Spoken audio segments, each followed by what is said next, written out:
what is the last thing that you want to say in this episode? The last thing you want to speak to everyone listening, to the American people, to the world, that you want to say about Afghanistan in its current state today?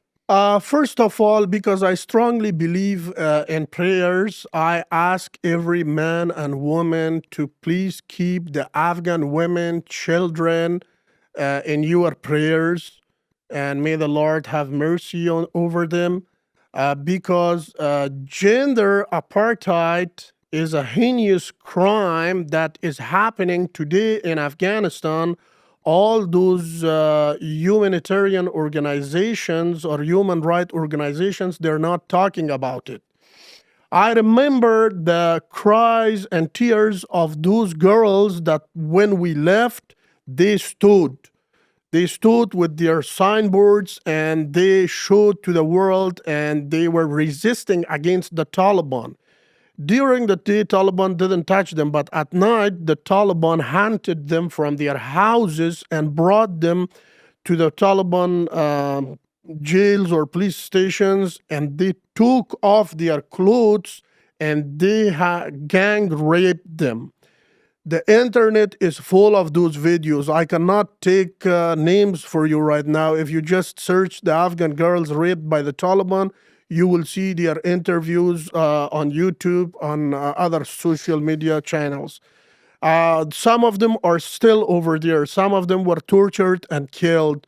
From over the night, the Taliban soldiers, they go to the peoples of the house of the people, and because the males are not over there, that the females are defenseless, they are being raped every night, every day, and some of them are selling their bodies because of food. So I'm saying that the world must act now and recognize the gender apartheid as a heinous crime in Afghanistan. They should recognize that. At least if they cannot do something else, at least they should do this one for the sake of the Afghan women and girls who had nothing to do with all this, what happened to them. Explain to the listeners how the Taliban will treat and view a woman who's been raped. Who, to us, logically in America, if a woman's raped, she's a victim. There should be compassion for her. She should be treated as a victim and cared for.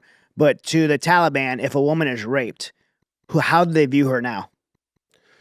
One of the girls actually, she had to leave the country. What happened was she was fighting for her rights, for the women rights, and for the free rights that God gifted them.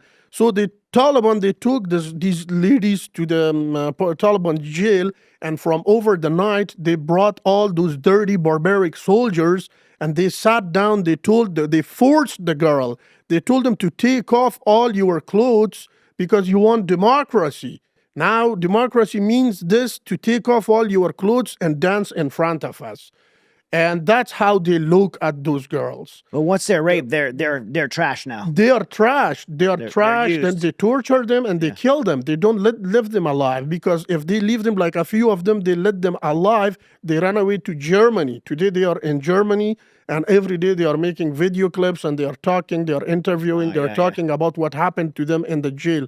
But those other ones now, the Taliban are actually, they picked the girls up from the street. If you are a girl and you walk by yourself on the streets of Kabul today, you're being picked up by this barbaric group and you're brought to the jail, where they do not have a female police.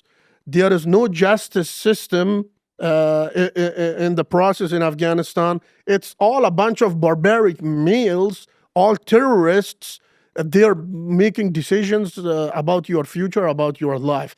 That desperately the women are suffering over there today. So I'm sure you've impacted a lot of people by saying that. What could people do? You said speak out. Like, what could people do to actually take action there? Over there, actually, once again, pray, because prayer is more effective than at least contact your senators and congressmen, congresswomen, and just file a petition. And this gender apartheid must be recognized as a heinous crime by the whole world, because nobody's paying attention about this. Nobody's really talking about this. All those women, all those children, they're just sitting over there and they are praying. And one day God is gonna ask us that at least we had the ability to raise our voice. Jesus says that if you are seeing something going on bad in somewhere, raise your voice. If you cannot raise your voice, try to stop it with your hands. If you cannot stop it with your hands, at least pray for it. That's all you can do. Yeah. Thank you, Aziz, man. You're welcome. So good to do this. I could have we could have went all day. Yeah. That's great.